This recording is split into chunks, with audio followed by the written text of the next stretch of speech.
Today we will be working on MST Mitsubishi Evolution all-wheel drive drift car build. So as you can see, the wheels and shocks are on, so that part is already done. So in this video the goal is to get all electronics in, do adjustments to the chassis, do all the electronic setup endpoints, tune for the ESC.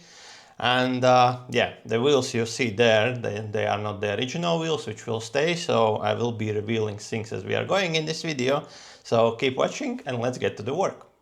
So let's take a look closer on the chassis itself. So the shocks are on. Front I have white springs, the softest one. Rear next level kind of the hardest is red one. Preload, which you can see here, is just to hold the springs in a place, otherwise they are a little bit too short for those shocks. Those are 60mm shocks, and yeah, so they are now redone, re-oiled, and yeah, you can see it's quite soft. Of course, all the electronics still should come in, which will gain the weight. We still, of course, need to do adjustments, but yeah, that will be later down the road. Now, let me show you what electronics I will be putting in. And let's start with this servo here. So this servo here originally coming from RMX 2.5 ready to run chassis. This is MST B07MG servo. And there is something interesting I want to tell you is that many websites are selling this one and disclosing this as a digital servo, but it's actually not. This specific servo is originally made by Savox, which you can see on the bottom here. And if you will go on a Savox website and find the analog of this one, you will see that it's actually not digital, but analog. Okay, so if you will go on MST website, they are not disclosing what type of servo this is, simply because they probably do not want to promote that this is analog, not digital servo, because digital servo overall is better over analog ones. And yeah, they have more resolution, let's say that way, right? But yeah, overall this is very cheap servo. It will do for now. Later down the road, of course, I want to upgrade to servos which are programmable, because this is, I think, more important than the gyro itself. So what gyro I will be putting in as well, the same RMX 2.5 MGX gyro. So this is the latest one from the MST, and to be honest, I think this gyro is not as bad as people are talking about it. It more comes down to the servo itself than the gyro. Okay, so those two things are coming for the steering. Next one, where it's coming to the motor itself. So we will be using this ESC here, which is Team Power's Radon Pro V5BT ESC. This is 200 amps ESC, so very powerful. It's even more powerful than the Hobbywing, which I put it in the RMX 2.5, and I told about that one already, that that's overkill for the drift car. So this is even more, but yeah. And of course we will need as well the Bluetooth programmer, so we can program the ESC for our drift settings. And yeah, size wise it's actually exactly the same as the Hobbywing one, and this fan here is actually Rocket RC fan. So that's gonna be the electronics for the motor itself. Now the motor which I will be putting in this chassis is actually Hobbywing XERUN D10 10.5 turn Drift Spec motor. Why I didn't went with Thunder in this chassis as well, because I have this exact motor as well for my Pro car which I will be building, and if I comparing with Thunder and this motor here, this feels a little bit more free when I'm trying to spin it on its own. So that means that in the Thunder I have much stronger magnets inside, but for the smoothness, this actually could work a little bit better. So we will try out, and see. Both of the motors, of course, are good. They both has internal fans inside, so which is good, it will be cooling down. But again, like I said, in a drift, that's not really a deal which we need to care about. Now, last bit is the LiPo itself. So I will be using this LiPo which I had from the Tamiya. So you can see we have still the Tamiya plug, which of course will go. Most likely I will switch it over to XT60. So we will need to do some soldering and stuff. But yeah, later down the road maybe as well I will switch to the shorties, but for that I will need to probably replace this caddy here for the battery which I have. But for now this will be working. Now about the electronics where it's coming to radio system, I haven't decided yet which radio system I will be using. I might put in the receiver which is for my competition car, because I have two of them, and this could be a good chassis to put the second one. So that's there. Now let's get to the work and start putting the electronics in.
Took me some time to reorganize all the electronic pieces, where each of the things will be going.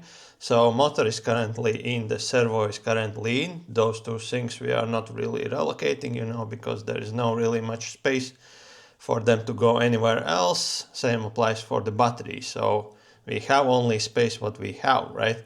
So now let's start with the receiver itself. So receiver, I was planning to at first put on a servo, but then I realized that it's not going to be a great idea, simply because then all the plugs and everything will be on the top of the chassis, which is not going to look good. So that is why I decided that the receiver will stay down here inside, and then between the receiver and the motor, I have space where I can hide all the excess wiring, which I have. Now that's there. The gyro itself, I was planning maybe to put somewhere in the front on the chassis down there, but then again I'm looking, how overall look will be, of this car. So I decided at the end that I will be actually putting it on top of the servo here, and then the wiring again, will be nicely organized underneath the top deck, And yeah, so it's not maybe the best position, to put the gyro on a servo, because servo, of course, always has some vibrations, But yeah, we just need to compromise, for the looks. And also what is important, I'm paying attention on the how I'm balancing things out, because I do believe that we already will have more weight on the left side, which is, you always need to look, you want the weight distribution through the chassis be 50-50 at perfect, situation. But yeah, now simply because all the fat wiring, for the motor and battery, everything is on this side, I will need somehow, with weights or somehow compensate, so I can level nicely out the chassis. But now the gyro will be going here, and pretty much my next part from here, when I know where everything will be going, is to start reorganize wiring. So you can see here that I already folding the wires, how I pretty much want them to be. And now this plug here is the one which will be connecting with this servo plug here. So all this long wiring which I have underneath here, I will refold them, and then I will, make them compact, so I can actually plug and hide them nicely between the motor and the receiver. And how you can fit them together, you have two options pretty much, you know. One is using zip ties, which is used on this wire here, but I don't want to go that route. I will be doing something else, so I will show you later in this video how I'm kind of making wires to look nice, you know. So that's there. Those two wires will be coming to the receiver, so that's all fine, and that's about the gyro. Now the next one is the ESC itself. So ESC will be coming on this side here, and again you can see already I'm folding the wires here, so I can actually hide them underneath this top bar here. Very interesting, this ESC has two screws holding this fan in place. I thought somebody is saving on the screws, you know, that put it only two, but that's actually not the case, because this screw is sitting behind this bar. I thought I will relocate it here so it looks nicer, you know. But yeah, this ESC body has only two screw holes and they are only on this side, so there was no really, you know, place to reorganize things. Now ESC has as well this capacitor pack, which is quite big because it's 200 amps ESC, and there is no really space for me to put this capacitor pack on this side near the ESC. So what I will need to do, I will need to make longer wires, and I will be actually putting on a bottom deck, hide right under the steering kind of rack, and that's where it's going to be sitting. So wires will be nicely going underneath the motor itself and hidden very nicely. We still need to add in as well this sensor wire from the motor to the ESC, which will be coming, and we will need to make those wires shorter. So again, I will be using completely different ends where it's coming to the motor connection, and we need as well wiring back to the battery. So this battery here, like I said, I will be changing the plug. So shorties is nice and very neat because you can use bullets, you know, and there are no plugs, nothing. So much better option. But in this case we will have a plug, and how we will organize that one will be as well a little bit challenge on its own, but we will figure it out. Now that's about the ESC. So this motor here actually as well was challenge on its own. Why? Simply because when this chassis was, let's say, made or sketched up 10 years, maybe even more ago, you know, motors back then was a little bit different because wiring was pretty much coming out from the motor back, and you didn't have anything, you know, on the side of the motor, where on all those new kind of motors, you know, we have those plugs here on the side. And currently what is happening, if I would like to push this motor all the way in, those three connectors here are pretty much touching this aluminium part here, which is of course not great. So what I needed to do, I needed to add 3 washers on both of the screw holes and space this motor back. So now I can, you know, adjust it, because that's the only way how I will be able to adjust when I'm changing the pinion on the motor, which I don't know yet which one I will be using. But yeah, that's what it is, you know.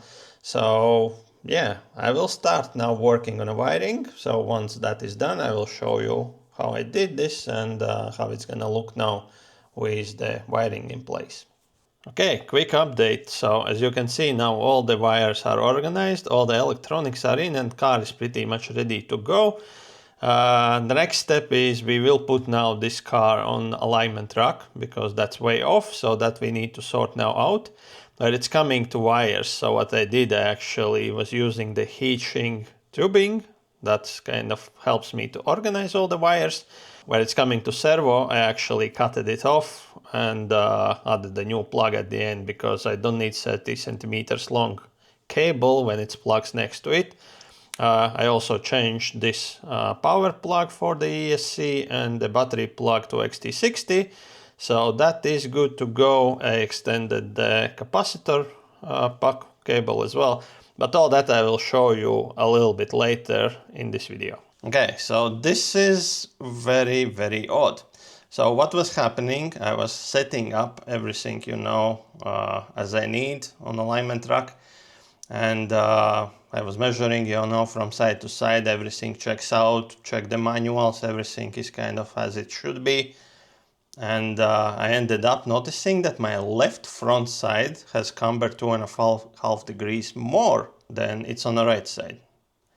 What's going on? I have no idea, you know. I was even changing the arms from back to front, the hubs as well, because we have active toe in the rear. Hubs are exactly the same, you know. Everything checks out, everything is symmetrical, nothing is kind of off. I was even measuring from the body from one side to another. Everything looks the same.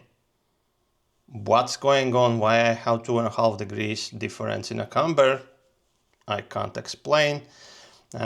Only difference which is not kind of symmetrical is maybe the steering rack itself. So that is, you know, from one side to another looks a little bit different, but it shouldn't be affecting 2.5 degrees, you know, because steering is set correctly straight.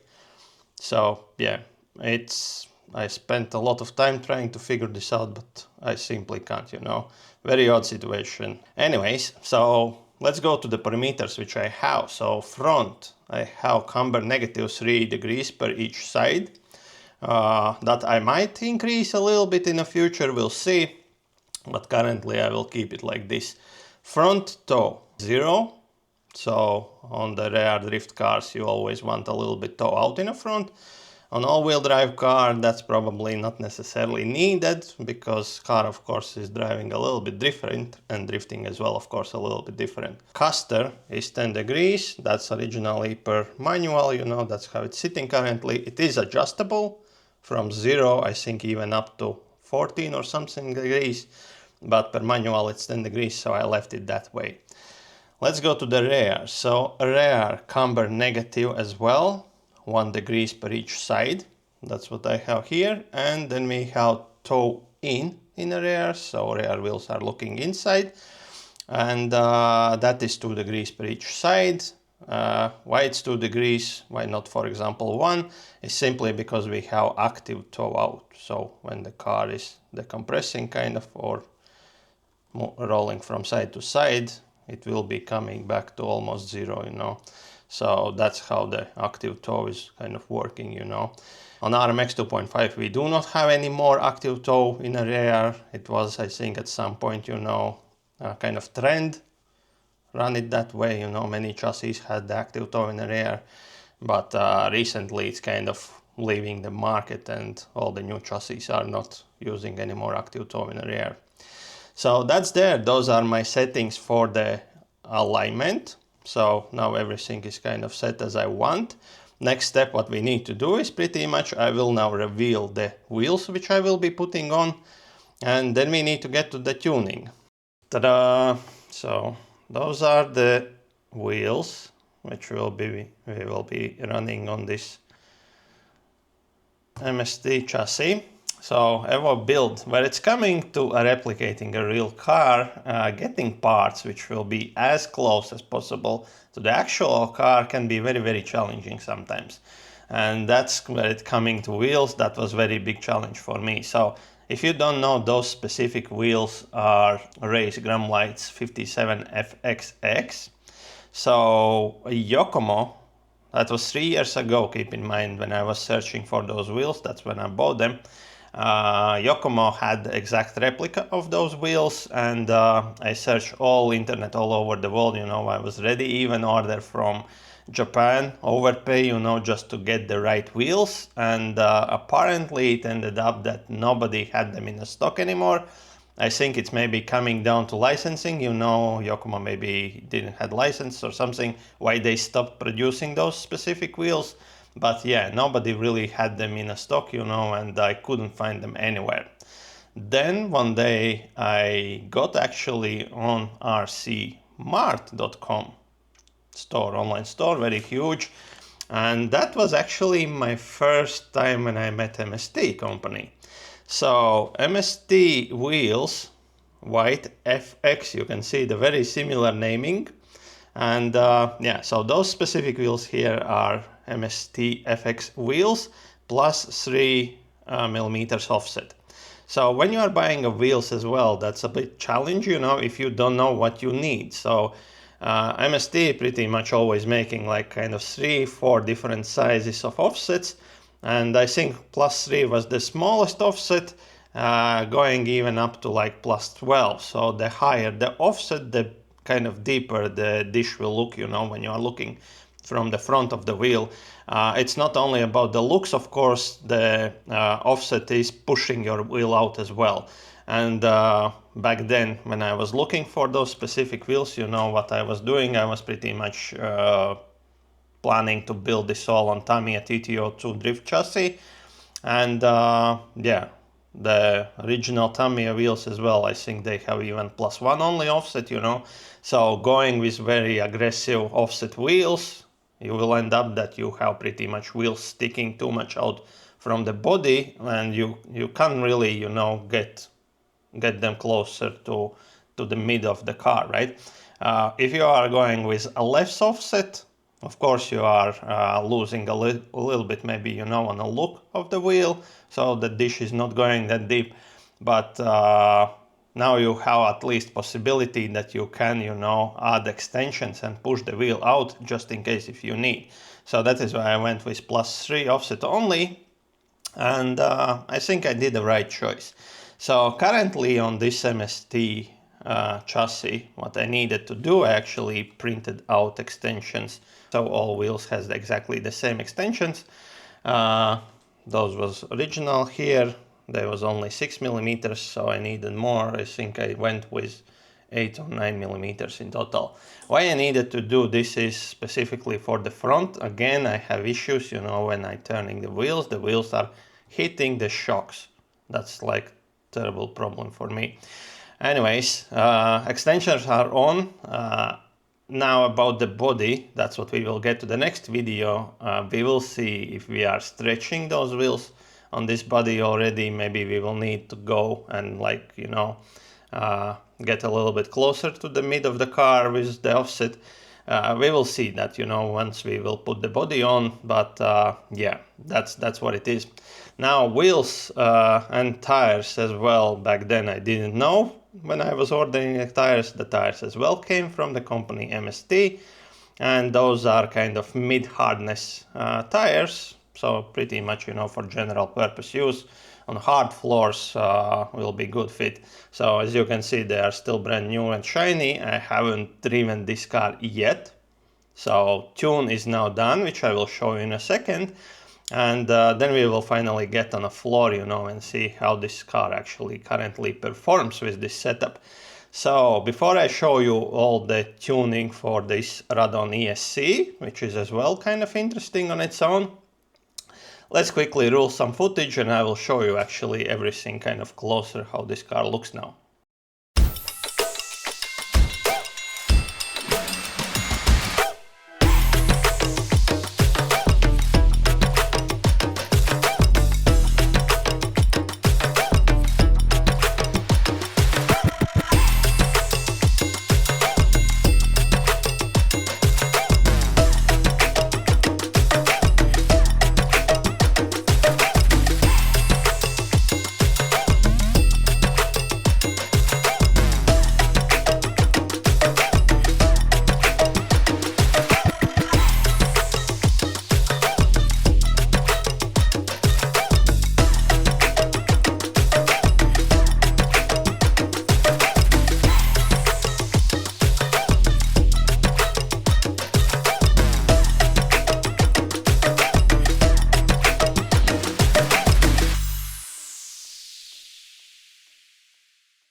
Okay, so a little bit noisy, but let's get to the ESC tune itself. So Team Power's Radon ESC is fairly new ESC on the market, and all the software as well kind of was developed right with this version 5 kind of ESC. Company itself is not new, it's in the market for a very many years, I think around 15 or something. And yeah, so the app is very similar as we have for the Hobbywing. So we have Bluetooth connection with the app. We can do firmware update to the ESC. What I like about this ESC actually better than it is, for example, with Hobbywing, is that I have much more live data from the ESC itself. So I can see throttle inputs, I can see voltages. It's also showing me the minimum and maximum things, you know.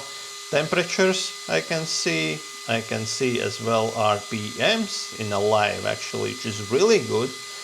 And then I can see as well advanced timing, which is now coming from the ESC. So this Hobbywing D10 Drift Spec motor has 25 degrees timing on its own already. So I will go up to 50 degrees in total timing. So I will be adding another 25 from the ESC itself. But let me show you actually how the live data is working. So you see as I start moving, you can see currently we are at 3300 RPM. Throttle input 10%, you can see. Let's start adding in. So I have set already that starting from 8000 RPM we will be started adding the boost timing, and it's a little bit different actually than it is on a Hobbywing ESC, how it's gonna be working. So let's go over. You see it's now already at 10 degrees sitting, and I'm only at 9000 RPM. So if in the Hobbywing ESC we was gradually adding the boost timing, because we was setting the parameters from which RPM range till which RPM range our boost will be coming in. On this ESC we have actually a little bit different how this sync is working. So there we can set only the minimum range from which we will be starting at boosting, and the timing, how quickly it will be adding in. So there are no pretty much end RPM for the boost. So that is why when I'm approaching those 8000 RPM, when it starts adding in, it's pretty much adding in 0.1 degrees per 0.1 second. So that's how it's kind of working here in the ESC. Let's go a little bit more. So now you can see again 10 degrees timing, and let's hit the floor now. You see, I hit now maximum timing shows 25 degrees. So that's how it's kind of turbo is coming in. So turbo in this case I have 15 degrees, and once I floored it, now you can see that my maximum timing was 25. Now let's get to the settings, and I will show you how the settings screen looks on this Radon Pro V50 ESC. So let's load the data. There are no multiple profiles like it is on the Hobbywing ESC. In this ESC we have only one profile, but to be honest that's more than enough, because you are not swapping ESCs from one chassis to another, you know, until you are, I don't know, yeah, in a drift car, you know, you're not gonna do that. Maybe in a racing boys are doing, but not in a drift cars. Anyways, so first opens throttle, and for the throttle what we have, so we have a little bit different naming. We have much more actually customization as well in the ESC comparing with Hobbywing. Some of the things are not very familiar with me, but there are actually good guides this company gave out which is explaining each of the things. And yeah, so currently what I said is that yeah, if I'm comparing now this one with Hobbywing, so some of the things are exactly the same, it's just a little bit different naming, and some of the things, like I said, works just a little bit different than it was for the Hobbywing ESC. So that is why I told you, when you are getting ESC, always make sure that you go over the manual and actually understand what each thing means, because like I said, on different ESCs, same thing can work completely different, okay? If that makes sense. Yeah, so what we have adjusted here is that dead band is that trigger movement, you know, in between. So by default it's sitting at 3%. I increase this a little bit higher, so we do not have some accidental, you know, triggers. Of course, in this remote as well, I can adjust it on the remote itself. Limit power, we can limit power, so we are not going 100%, which is kind of nice as well at some point. Maximum forward force, so as well we can adjust, you know, how quickly we will be going. So that is why, for example, maximum reverse force as well, it's down to 25% only, because I do not need to go 100% as fast as I'm going forward. So that is why I'm dropping this down to 25% only. Let's go to the next tab, which is brake. So brake response, as well, as you can see, same as the throttle response, we can adjust the brake response. So this is again everything about the how quickly the brakes will be applying, you know, how hard and stuff like that. Maximum brake force is 100%. Drag brake, you can see that we have even two different drag brakes. Drag brake for forward driving and drag brake for reverse driving. So forward driving drag brake, I switched on this specific chassis to 0. On the RMX I have 15% sitting, or 10, I don't remember now. But why I switched off for this one, because this chassis is currently quite stiff on its own, so we don't really need any drag brake. I want to start using, because the chassis, once you start using and driving, it will become a little bit more loose. I also will be going over and changing a couple things, not changing, but let's say adding a grease, you know, oiling a couple things to make it smoother, because as well I most likely will be playing with counter steer pulley in the future, but currently this is how I want this chassis to be, and I want to see how it's going. Brake frequency we can adjust as well, same we was able to adjust as well for the throttle. On the next tab we have boost timing, 10 degrees, boost activation RPM, boost trigger position. We are ignoring this one, because if we are setting boost activation from RPM, boost trigger position is not really needed. But you can see that boost RPM threshold, so this is where I'm setting when the boost will be coming on. So the minimum in this case is only 8000 RPM. I cannot really go less than 8000 RPM, but I can go up to 50,000 RPM. So that's the threshold when the boost will be starting coming on. Initial angle of the boost is 1 degrees, so that's the starting point for the boost timing. Then the boost on rate, 1 degree per 0.1 second. So that's how quickly the boost will be adding in. We can switch this to instant as well, that all 10 degrees will be, as you reach 8000 RPM, it will be just like that added, you know. But like I said, we are smoothing things out, so that is why I'm keeping this at 1 degree per 0.1 second. And boost off rate as well, we can control how quickly boost timing is coming off. This one in this case I have set to instant. Next one, turbo timing, 15 degrees. So 10 plus 15, 25 in total, 25 on motor. My total timing is 50 degrees on this specific chassis here. 50 degrees timing on this chassis, I can tell you, that gives you, if I'm not now mistaken, something between 50 and 60,000 RPM I was seeing, because it depends on the battery as well. If your battery is fully charged, you will get a little bit more. Then once you start using this, your RPM's not gonna reach anymore that maximum peak, you know, when it's fully charged. But yeah, just for the reference, that's how much you will be getting. If you want more RPMs, of course you can increase timing even more, go, like I said, up to 60. Then you probably will be approaching like 70, 80, maybe even 90,000 RPM on this specific motor, okay? Now, turbo on rate, 12 degrees per 0.1 second. Again, this is how we are smoothing out, you know, how quickly it's gonna be coming on. And turbo off rate, again instant. Once I let it go, it will just like instantly will drop the turbo timing. We have also possibility to add turbo delay, which is not really needed. And then the last option, which was kind of interesting for me, there was race mode, modify and stock. What are the difference between this modify and stock? The modify will be a little bit softer settings for the timing.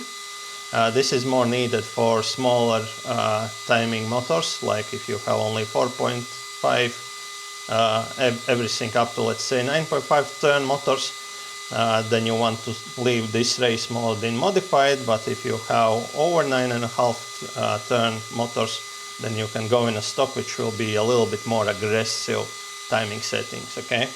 Now next up, general one, where we can set motor rotation, motor poles between 2 and 4. We can choose running mode, forward brakes, reverse delay.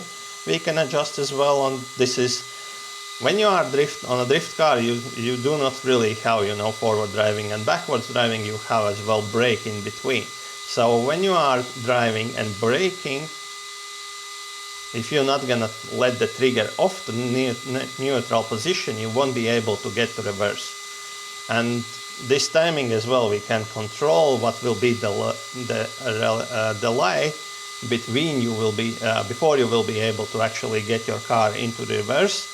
So somebody maybe likes this to be instant, but normally if you will be braking in the same, let's say, around 2 times, you may accidentally hit the reverse if you have this set to instant.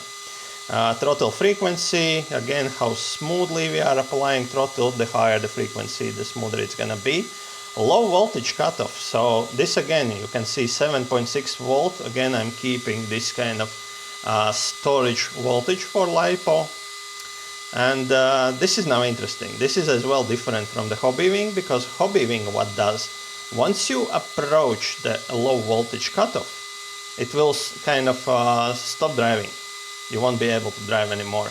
What this ESC actually does, it does not stop driving, but it's cutting the power, if I'm not mistaken, 50%. So your car is still driving, which is kind of nice, you know. You do not need to now, let's say, especially for those ones who are, let's say, racing somewhere outdoors, you know, if you have quite big track, then you need to now walk and pick the car up. This actually is a better solution, because you still can drive the car, get it to you, you know, and that's kind of a little bit maybe nicer even, you know. Thermal cutoff as well, working pretty much the same way. It's not cutting out the ESC, but it will be reducing the power, so you can actually, you know, do not overheat the ESC, but you still can get your car near to you, you know, where you need it. No, yeah, that's pretty much everything, you know, what we have. Then we are returning back to throttle tab, save and default settings, where we can reset what we has changed. Default settings you can identify with the stars, so those are the default settings. Everything where you do not see the stars, those are the ones which I have been pretty much adjusting for my needs, you know. So that's there. This is how this ESC is working. Actually as well, 200 amps ESC, if I would actually want, I can remove this fan from the ESC and run this ESC without fan. Because when it's coming to drifting, like I said, we are not pushing cars so bad. I see the guys are putting like fans on the motors, you know, all that stuff. But first of all, buy the drift motor already with inbuilt fan, so you do not need to worry about the motor heat temperatures. And the ESC as well, when you are buying a small ESC with low amperage, you are pushing the ESC to the limit, so it heats up much more. If you are buying overpowered kind of ESC, what you can do, you can pretty much remove the fan, because the ESC is pretty much working probably after 25% or 20%, so it does not really, you know, exhausting itself, it's not getting hot, and that is why at some point you actually are able to run the ESC without fan overall, and then you do not have this loud noise which we have now. So there you go, that's my drift car, all-wheel drive drift car. And now let's get it to the floor and actually see the first time and experience how this all-wheel drive drift car will be drifting. First drive.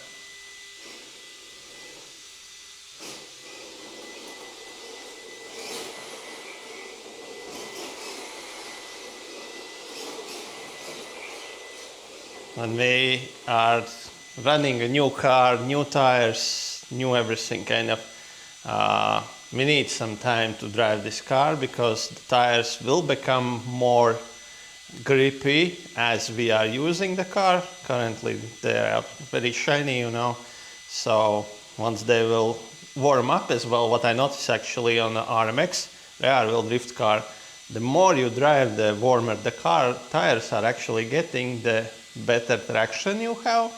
So like in a real, you know, life situation.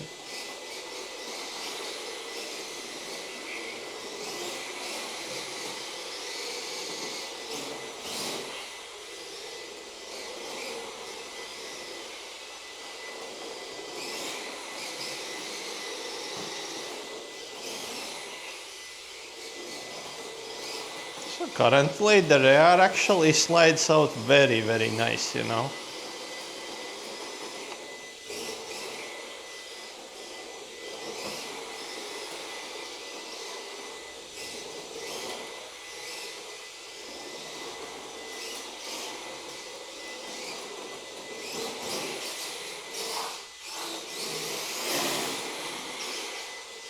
Woo.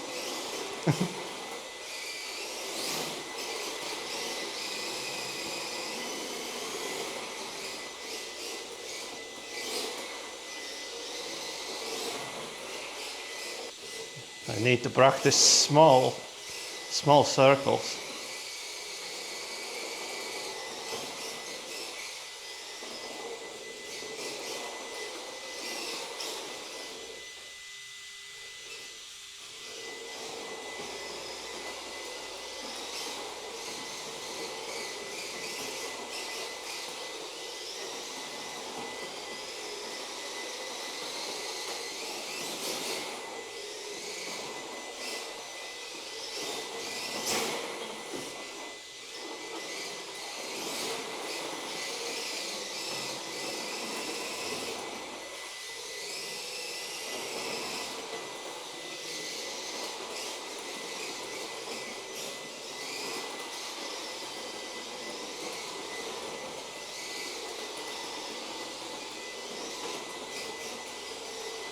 Ah, by the way, I know I'm currently drifting all the time and I'm struggling with smaller circles, but that's probably because of the gyro.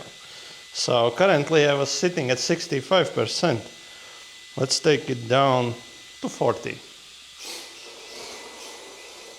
Oh yeah, that makes difference.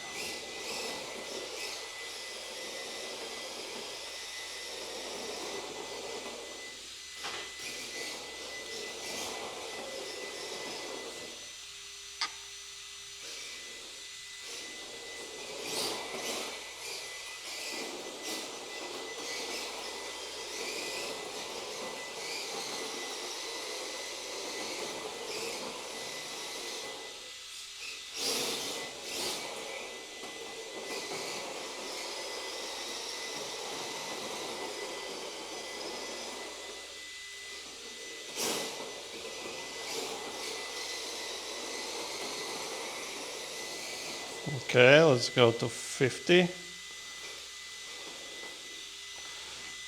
I also absolutely love how easy I can adjust the gyro gain. I can switch it completely off. Center VR.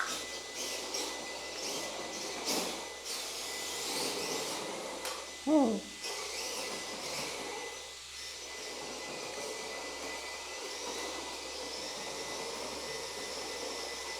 Now without gyro assistance at all, gyro is currently off.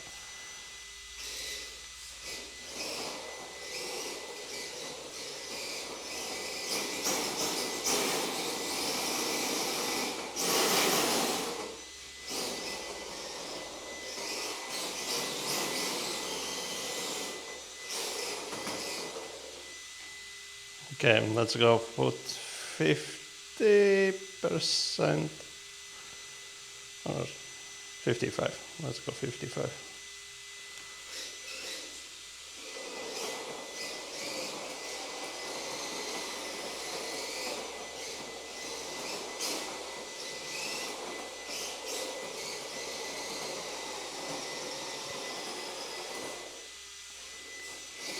Transmitter battery low. 4.8 volt.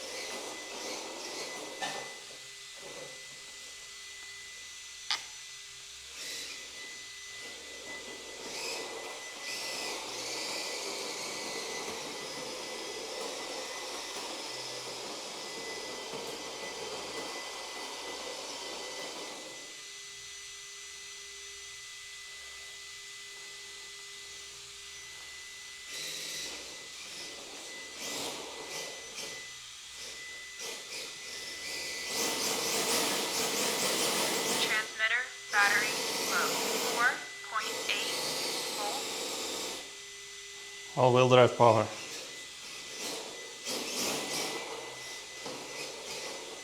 Yeah, I definitely actually can play with settings, that's for sure. With tuning itself, I feel that, yeah, it's, to be honest, actually probably the... Transmitter battery low. 4.8 volt. Yeah, so battery is dying on the transmitter. Anyways, what I'm feeling is that the low RPM range is something I would like to adjust, because currently with this weight which we have, which like I said will be growing, the traction most likely as well will be growing as more as I will be driving. But yeah, so low end RPM range I would like to, you know, spread out. This remote gives me possibility, you know, that I build a curve where I can, you know, make the low end very kind of smooth, and then it's more aggressive when it's going up, because yeah, again, current location, you know, current surface, that's what I would, you know, need. If I will go somewhere else, you know, on different surface, most likely I will be adjusting the car again. Battery low. 4.8 volt. As you can see, 50 degrees timing is overkill. I'm getting those 50-60,000 RPM I don't really need, you know. I never really floored it, you know, and keep it for a long time. It just slides away. I don't need those RPMs, you see. So yeah, that's how all-wheel drive drift kart is performing.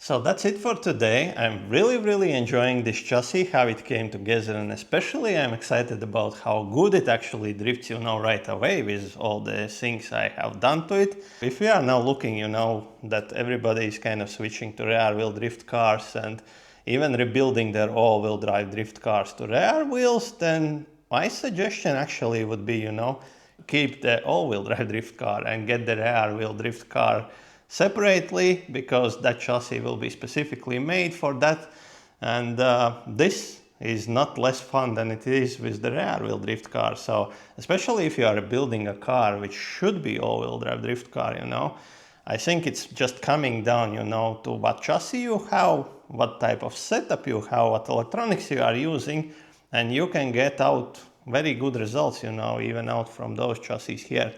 So that's there. Now, next video, what we will be doing, I will finally we will reveal what actual evolution I will be building. So very excited about this because I was holding this information in myself for a very long time, you know, so it's time to release that. And yeah, I hope you enjoyed this build series here, you know. If you want to see more, consider to subscribe. If you like this video, don't forget to hit the like, and I will see you on the next one. Ciao.